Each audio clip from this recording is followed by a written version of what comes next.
స్నేహితులారా, ఈరోజు మనం ఒక ప్రత్యేకమైనటువంటి అంశాన్ని ధ్యానం చేయబోతా ఉన్నాం. వాక్యము అనేటువంటి అంశాన్ని మనం ధ్యానం చేయబోతా ఉన్నాం. పరిశుద్ధ గ్రంథం అని పిలువబడుతున్నటువంటి బైబిల్లో రెండు భాగాలు ఉన్నాయి: పాత నిబంధన, క్రొత్త నిబంధన. పాత నిబంధన గ్రంథంలో 39 పుస్తకాలు ఉన్నాయి. క్రొత్త నిబంధన గ్రంథంలో 27 పుస్తకాలు ఉన్నాయి. ఈ రెండు కలిపితే బైబిల్ గ్రంథంలో 66 పుస్తకాలు ఉన్నాయి. అయితే ఈ 66 పుస్తకాల్లో కూడా వ్రాయబడినటువంటి మాటలకి, అంటే మొదటి పుస్తకమైనటువంటి ఆదికాండం గ్రంథంలోని మొదటి అధ్యాయంలోని మొదటి వచనములోని మొదటి మాట మొదలుకొని బైబిల్లోని చిట్ట చివరి పుస్తకం 66వ పుస్తకమైనటువంటి ప్రకటన గ్రంథంలోని 22వ అధ్యాయం 21వ వచనములోని చివరి మాట వరకు కూడా వ్రాయబడినటువంటి మాటలన్నిటికీ కలిపి, అంటే బైబిల్ గ్రంథంలోని మాటలన్నిటికీ కలిపి ఒక పేరుందండి. అదే వాక్యము. బైబిల్లో ఏముందంటే వాక్యం ఉన్నది. వాక్యానికి క్రొత్త నిబంధన గ్రంథంలో ఇవ్వబడినటువంటి 11 పేర్లలో ఈ మొదటి భాగంలో ఫస్ట్ పార్ట్లో 6 పేర్లని మీ ముందుకు తీసుకురావాలని నేను ఇష్టపడుతున్నాను. ఈ 11 పేర్లు కూడా మనం ఒకే వీడియోలో కనుక ధ్యానం చేసినట్లయితే వీడియో బాగా లెంతీ అయిపోద్ది. ఈ మొదటి భాగంలో వాక్యానికి కొత్త నిబంధన గ్రంథంలో ఇవ్వబడినటువంటి 6 పేర్లను, వాటి వెనుకున్నటువంటి సంగతులను మనము ధ్యానం చేయబోతా ఉన్నాం. మీరు కూడా వీడియో స్కిప్ చేయకుండా శ్రద్ధగా ఆలకించండి, మేలు పొందండి. అసలు బైబిల్ గ్రంథంలో వాక్యానికి ఉన్నటువంటి ప్రాధాన్యత, అసలు వాక్యం గురించి బైబిల్ ఏమని చెప్తా ఉంది. క్రొత్త నిబంధన గ్రంథంలోని 4వ పుస్తకమైనటువంటి యోహాను సువార్త 1వ అధ్యాయం 1వ వచనములో ఆదియందు వాక్యముండెను అనేటువంటి మాటతో ఆ సువార్త ప్రారంభమవుద్ది. ఆదియందు అంటే in the beginning was the word. వాక్యము దేవుని యొద్ద ఉండెను, and the word was with God. ఇక మూడవదిగా ది వర్డ్ వాజ్ గాడ్. ఆ వాక్యము దేవుడై ఉండెను. వినటానికి చాలా ఆశ్చర్యం కొలిపేటువంటి మాట అండి ఇది. వాక్యము దేవుడుగా ఉండటం ఏంటి? ఆరంభంలో ఇన్ ద బిగినింగ్ అంటే ఎప్పుడు? ఆ బిగినింగ్ అంటే ఏ మానవుడికి కూడా తెలియనటువంటి అన్డేటెడ్ పాస్ట్. ఆదికాండం గ్రంథం 1వ అధ్యాయం 1వ వచనంలో కూడా ఆది యందు దేవుడు భూమి ఆకాశములను సృజించిననే మాట మనం చూస్తాం. In the beginning God created heavens and earth. In the beginning అనేటువంటి ఆ పదం అది ఎప్పుడు అనేది మనం చెప్పుకోవాలంటే అది ఏ మానవుడి వశమయ్యేటువంటి పని కాదండి.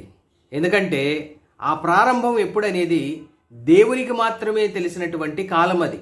అయితే ఇప్పుడు మనం ఏం మాట్లాడుకోబోతున్నామంటే ఈ వాక్యము ఆ ఆరంభం నుండే ఉందట. అంటే ఈ సృష్టికి ముందే వాక్యము ఉన్నట్లుగా మనం చూస్తున్నాం. అంటే ఏ ప్రారంభమైనా తీసుకోండి, ఆ ప్రారంభానికి ముందే వాక్యం ఉన్నది అని మనం చూస్తున్నాం. ఈ వాక్యం ఎక్కడుందట? దేవుని యొద్ద ఉండెననే మాట. అంత మాత్రమే కాదు, వాక్యము దేవుడై ఉండెను. The word was God. చూడండి, వాక్యం ఆరంభం నుండి ఉండటం మాత్రమే కాదు, దేవుని యొద్ద ఉండటం మాత్రమే కాదు, ఈ వాక్యమే దేవుడై ఉన్నట్లుగా మనం చూస్తున్నాము. యోహాను భక్తుడు గ్రీకులో రాసినటువంటి ఈ మాటను మనం తెలుగులో గమనించుకుంటే, ఆదియందు వాక్యముండెను, వాక్యము దేవుని యొద్ద ఉండెను, వాక్యము దేవుడై ఉండెను అంటూ ఆయన, అంటే వాక్యముగా ఉన్నటువంటి ఆ వ్యక్తి దేవుని యొద్ద ఉండెను అనేటువంటి మాట రాశాడు. అంటే ఈ వాక్యము ఒక వ్యక్తిగా ఇక్కడ యోహాను స్పష్టంగా రాస్తున్నాడు. అలాగైతే వాక్యముగా ఉన్న ఈ వ్యక్తి ఎవరు? అదే యోహాను సువార్త 1వ అధ్యాయం 14వ వచనములో ఆ వాక్యము, ఏ వాక్యము? ఆదియందు ఉన్న వాక్యము, దేవుని యొద్ద ఉన్న వాక్యము, దేవుడై ఉన్నటువంటి వాక్యము శరీరధారి అయ్యాడు, కృపాసత్య సంపూర్ణుడుగా మానవుల మధ్య నివసించాడు. శరీరధారి అయినటువంటి ఆ వాక్యాన్ని గురించి యోహాను లాంటి ఆయన ఎరిగిన వారు ఇచ్చిన సాక్ష్యం ఏంటంటే, తండ్రి వలన కలిగిన అద్వితీయ కుమారుని మహిమ వలె మనము ఆయన మహిమను కనుగొన్నాం. అంటే ఇక్కడ చూడండి, దేవుడు తండ్రి అయినటువంటి దేవుడుగా, దేవుడు కుమారుడైనటువంటి దేవుడిగా, దేవుడు పరిశుద్ధాత్ముడైనటువంటి దేవుడుగా, ఒక త్రియేక దేవుడుగా మనకిక్కడ దర్శనమిస్తూ ఉన్నాడు.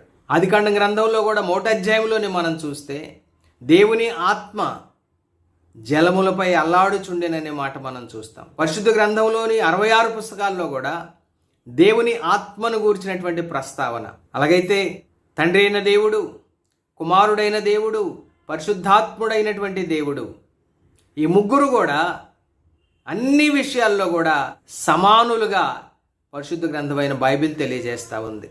ఈ ముగ్గురిలో కూడా ఎవరు ఒకరికంటే ఎక్కువ కాదు, ఎవరు ఒకరికంటే తక్కువ కాదు. మనం చెప్పాలి అంటే ఈ ముగ్గురు కూడా ఈక్వల్, అంటే ముగ్గురు కూడా ఒకరికొకరు సమానులే.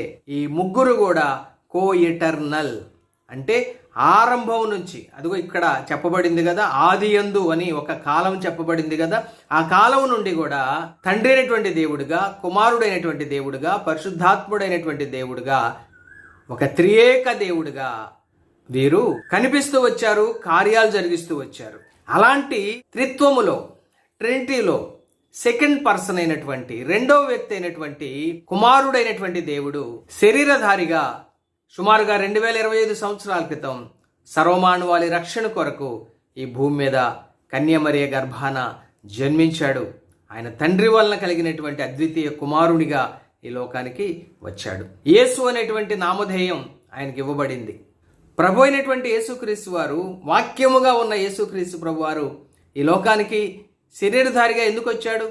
సర్వమానవాళి ఆదాములో జన్మతః పాపులుగా ఉంటుండగా, సర్వమానవాళి కూడా జన్మపాపం మాత్రమే కాదు, వారి తమ జీవితాల్లో క్రియల ద్వారా కూడా పాపమే చేసి పాపము ద్వారా వచ్చు జీతమైనటువంటి మరణానికి పాత్రులవుతున్నారు.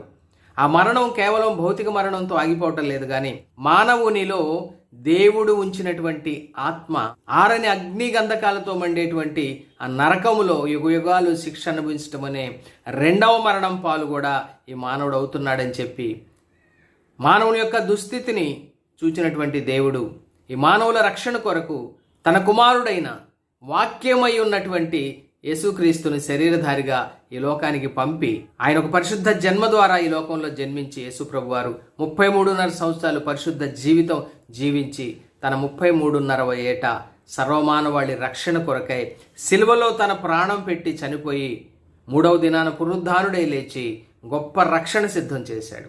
సిలువలో సర్వమానవాళి పాపానికి రావాల్సినటువంటి శిక్షను తన శరీరం మీద తాను మోసి ఆ శిక్షను కొట్టివేశాడు. తాను తిరిగి లేవడం ద్వారా మానవులను నీతిమంతులుగా తీర్చగలిగినటువంటి గొప్ప రక్షణను సిద్ధం చేశాడు.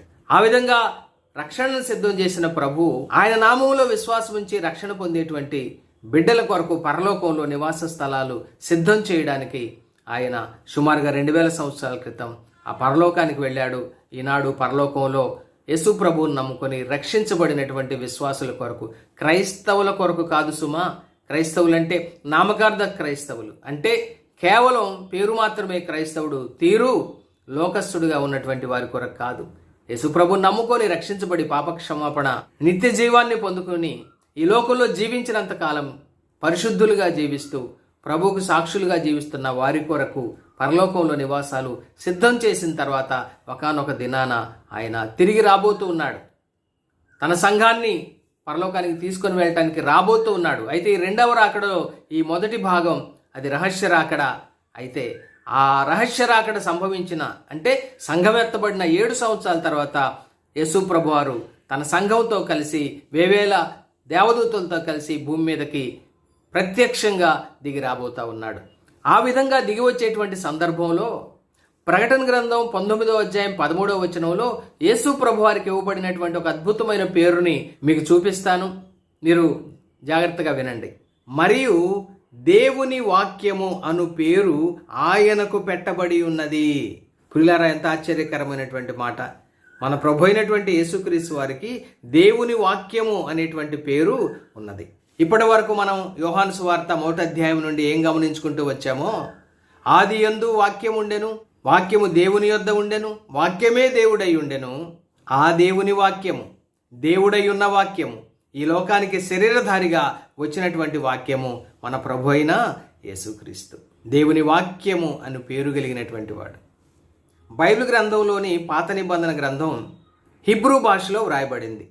ఆ 39 పుస్తకాలు కూడా దానియేలు గ్రంథంలోని కొద్ది భాగం తప్ప, ఆ కొద్ది భాగం అరమాయిక్ భాషలో రాయబడింది. మిగిలిన పాత నిబంధన గ్రంథం అంతా కూడా హిబ్రూ భాషలో వ్రాయబడింది.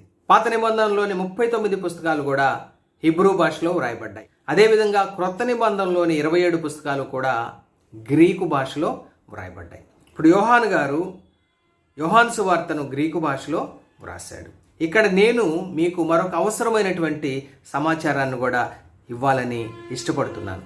ఎందుకంటే వాక్యము ఇంగ్లీష్లో వర్డ్ అనబడింది. అదేవిధంగా గ్రీకు భాషలో లోగోస్ అని పిలువబడింది. LOGOS, logos.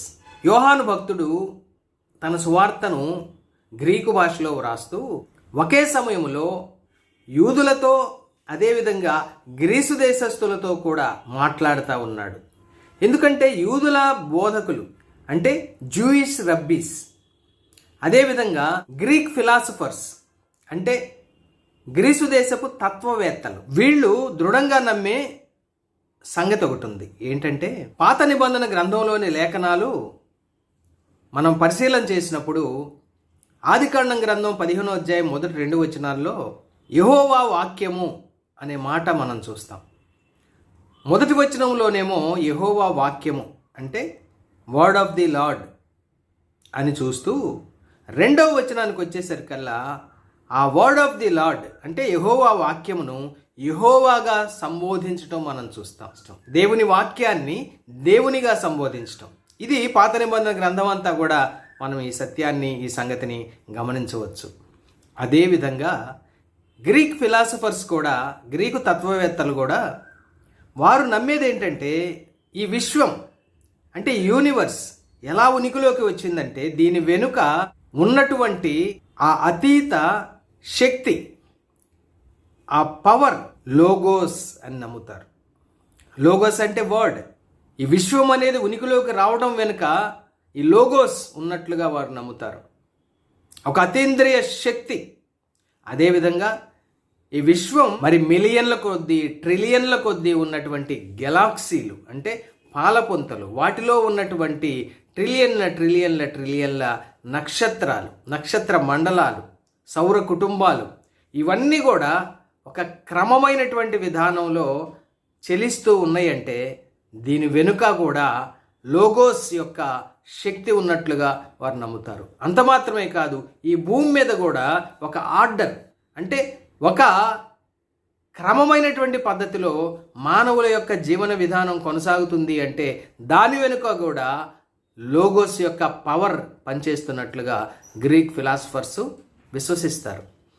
అలాగైతే యోహాను యొక్క ఉద్దేశం ఏంటంటే అటు పాత నిబంధన గ్రంథాన్ని విశ్వసించి దేవుని వాక్యము యెహోవాగా భావించి సంబోధిస్తున్నటువంటి యూదా మత బోధకులతో, అదేవిధంగా లోగోస్ అంటే వర్డ్, ఆ వర్డే ఈ సమస్త విశ్వం వెనుకున్నటువంటి ఒక అతీత శక్తి అని విశ్వసిస్తున్నటువంటి గ్రీక్ ఫిలాసఫర్స్తో కూడా మాట్లాడుతూ ఈ ఇద్దరు కూడా విశ్వసిస్తున్నటువంటి వర్డ్ లేదా వర్డ్ ఆఫ్ ద లార్డ్ లేదా లోగోస్ మన ప్రభు అయినటువంటి యేసుక్రీస్తు.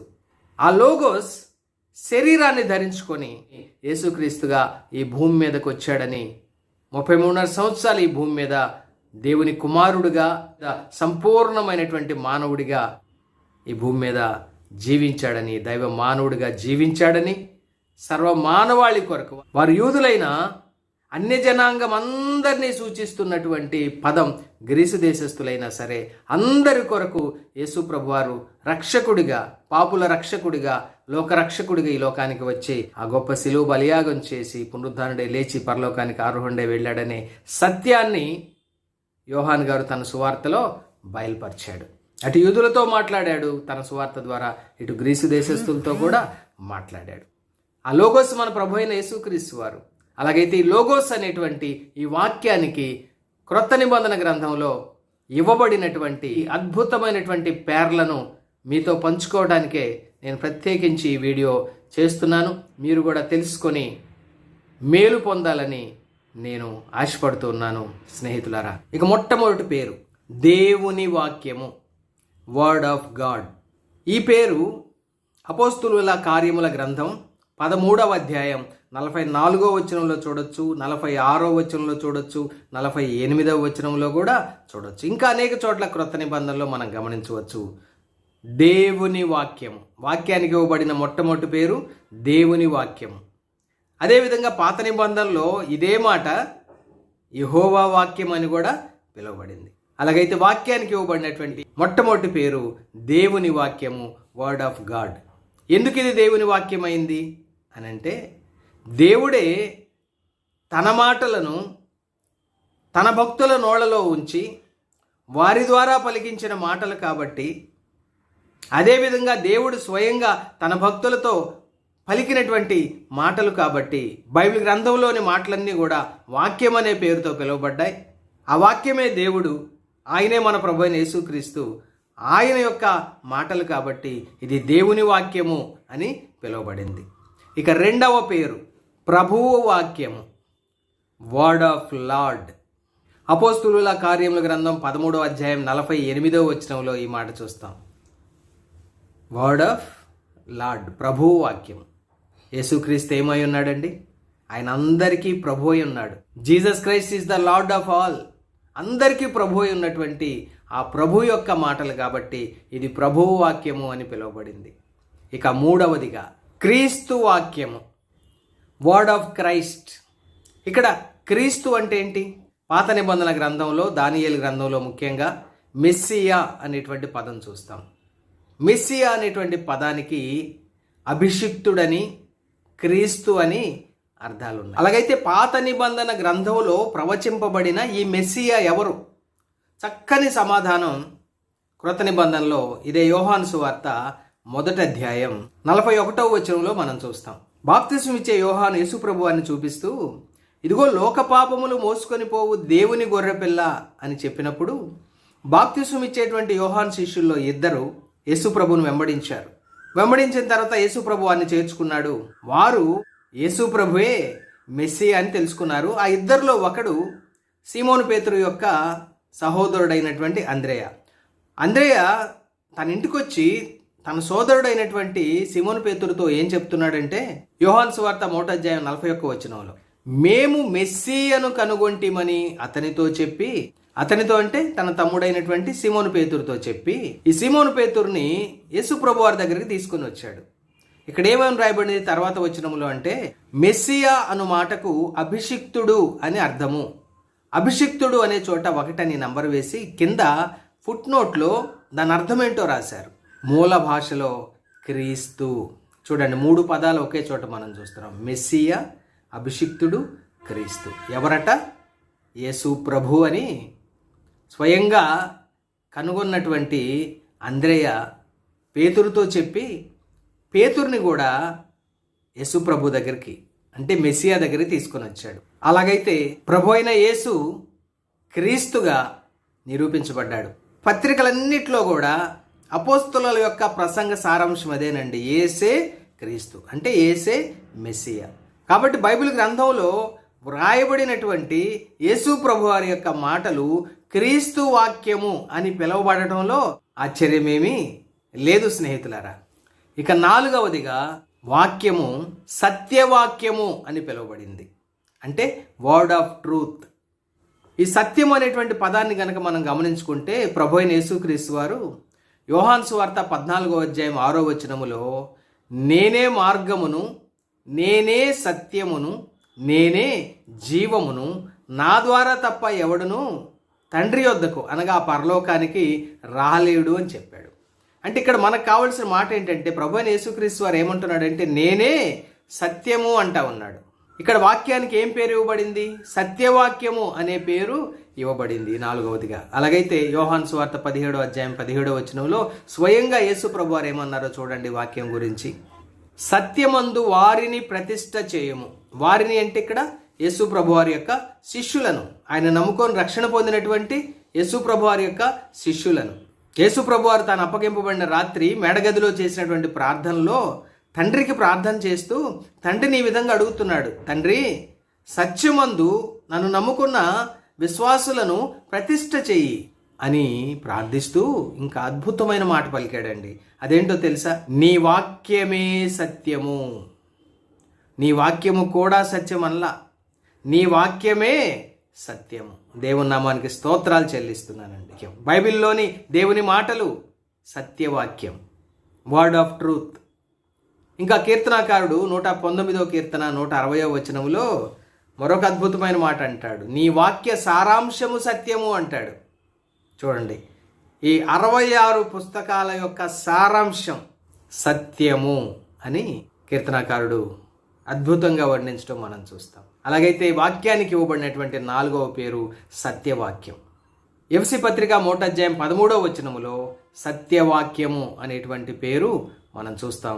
అక్కడ ఏం రాశాడు అపోస్తుడైన పౌలు గారంటే, మీరును అంటే రక్షించబడిన ప్రతి ఒక్కరు కూడా సత్యవాక్యమును విని, వర్డ్ ఆఫ్ ట్రూత్ విని అంటూ అక్కడ ఏమన్నాడంటే, అనగా మీ రక్షణ సువార్తను విని యేసునందు విశ్వాసం ఉంచి వాగ్దానం చేయబడిన ఆత్మచేత మీరు ముద్రించబడ్డారు అంటాడు. ఎంత అద్భుతమైనటువంటి పాపి రక్షించబడేటువంటి విధానం అండి. ఒక పాపి యేసు ప్రభు వారి యొక్క సత్యవాక్యం అంటే రక్షణ సువార్తను విని విశ్వసించి రక్షణ పొందటం మాత్రమే కాదు, దేవుని చేత వాగ్దానము చేయబడినటువంటి పరిశుద్ధాత్ముని ద్వారా ముద్రించబడటమే గొప్ప రక్షణ పొందుకునేటువంటి ఆ కార్యం. కాబట్టి ఈ వాక్యము సత్యవాక్యం అని పిలువబడింది 4వదిగా. ఇక వాక్యానికి ఇవ్వబడినటువంటి 5వ పేరు విశ్వాసవాక్యము, వర్డ్ ఆఫ్ ఫెయిత్. రోమాపత్రిక 10వ అధ్యాయం 8వ వచనంలో ఈ మాట చూస్తాం. అక్కడ ఏమని రాయబడిందంటే, అపోస్తలుడైన పౌలు రోమేలుతో మాట్లాడుతూ, వాక్యము నీ యొద్దను నీ నోటను నీ హృదయములోను ఉన్నది. ఆ వాక్యం ఏంటంటే, మేము ప్రకటించు విశ్వాస వాక్యమే, వర్డ్ ఆఫ్ ఫెయిత్. చూడండి, ఇది వర్డ్ ఆఫ్ ఫెయిత్ అని ఎందుకు పిలువబడిందంటే, ఎప్పుడైతే ఈ విశ్వాస వాక్యము ప్రకటించబడుద్దో విన్నవారు ఆ వాక్యాన్ని విశ్వసిస్తారు. మనం ఇదే రోమపత్రిక 10వ అధ్యాయం 17వ వచనంలో చూస్తే, వినుట ద్వారా విశ్వాసము కలుగును, వినుట క్రీస్తును గూర్చిన మాట ద్వారా కలుగుననుంది. దీన్ని మనం ఈ విధంగా చెప్పుకోవచ్చు ఈ వాక్యాన్ని, యేసుక్రీస్తును గురించిన మాటలు వినుట ద్వారా విశ్వాసము కలుగును, విశ్వాసము ద్వారా పాపి అయిన మానవుడికి రక్షణ కలుగును. ఎంత అద్భుతమైనటువంటి మాట అండి ఇది. ఒక పాపి రక్షించబడటానికి ఏ కష్టము పడనక్కర్లేకుండానే, ఏ యజ్ఞ యాగాదులు చేయనక్కర్లేకుండానే యేసు ప్రభువారు చేసిన ఆ గొప్ప యజ్ఞం, ఆ గొప్ప శిలువ బలియాగం, యేసు ప్రభువారి యొక్క శిలువ శ్రమలు, ఆయన యొక్క మరణ పునరుద్ధానాలు, యేసు ప్రభువారు శిలువలో కార్చిన రక్తధారలు, తద్వారా సిద్ధపరచబడినటువంటి గొప్ప రక్షణ ఈ విశ్వాస వాక్యము అని ఎందుకు పిలువబడిందంటే, విన్నవారు విశ్వసిస్తున్నారు, విశ్వసించిన వారు దేవుని కృప ద్వారా ఉచితంగా రక్షణ పొందుతున్నారు. కాబట్టి ఈ వాక్యము 5వదిగా విశ్వాస వాక్యము అని పిలువబడిందండి. వాక్యానికి ఇవ్వబడినటువంటి 6వ పేరు సువార్త వాక్యము, word of the gospel. Jerusalem కౌన్సిల్లో, యెరూషలేం పెద్దల సభలో పేతురు గారు మాట్లాడుతున్నాడు, సహోదరులారా, ఆరంభమందు అన్యజనులు నా నోట సువార్త వాక్యము విని విశ్వసించులాగున మీలో దేవుడు నన్ను ఏర్పరచుకొని ఉన్నాడని మీరు ఎరుగుదురు అంటున్నాడు. అంటే ఈ సువార్త వాక్యము వినుట ద్వారా అన్యజనులు రక్షణ పొందినటువంటి ఆ సంగతిని అక్కడున్న పెద్దలకు జ్ఞాపకం చేస్తున్నాడు. అపోస్తలుల కార్యముల గ్రంథంలో 2వ అధ్యాయంలో పెంతెకోస్తు దినాన సంఘం ఏర్పడింది మొదలుకొని కూడా యేసు ప్రభువారి శిష్యులు అపోస్తలులుగా పిలువబడినటువంటి పేతురు, యోహాను, మిగిలినటువంటి అపోస్తలులందరూ కూడా మరి అపోస్తలుల కార్యముల గ్రంథములో వ్రాయబడినటువంటి సంఘ చరిత్ర ప్రకారము అపోస్తలులందరూ కూడా యూదుల మధ్యనే సువార్త ప్రకటించారు, వాక్యాన్ని ప్రకటించారు. కారణం ఏంటంటే, యేసు ప్రభువారి శిష్యులందరూ కూడా యూదులే. అదేవిధంగా పెంతెకోస్తు దినాన యెరూషలేము పట్టణములో రక్షించబడినటువంటి 3000 మంది యూదులే. ఆ తరువాత అపోస్తలుల కార్యముల గ్రంథం 4వ అధ్యాయం 4వ వచనంలో రక్షించబడినటువంటి 5000 మంది కూడా యూదులే. యూదుల మధ్యనే అపోస్తలులు మరి సువార్త ప్రకటిస్తున్నారు కాబట్టి, వాక్యాన్ని ప్రకటిస్తున్నారు కాబట్టి యూదులే యేసు ప్రభుని నమ్ముకొని రక్షించబడి సంఘంలో చేర్చబడుతున్నారు. కానీ 10వ అధ్యాయంలో పేతురు గారు యొప్పే అనేటువంటి పట్టణంలో ఒక చర్మకారుడైనటువంటి సీమోను ఇంట ఉన్నప్పుడు దేవుడు సీమోను పేతురుకి ఒక దర్శనం చూపించి యూదులకు అన్యులైనటువంటి ఇతర ప్రజలకు మధ్య ఎటువంటి భేదము చూపవద్దని, ప్రభు అయినటువంటి యేసుక్రీస్తు వారు అందరికీ ప్రభు అని.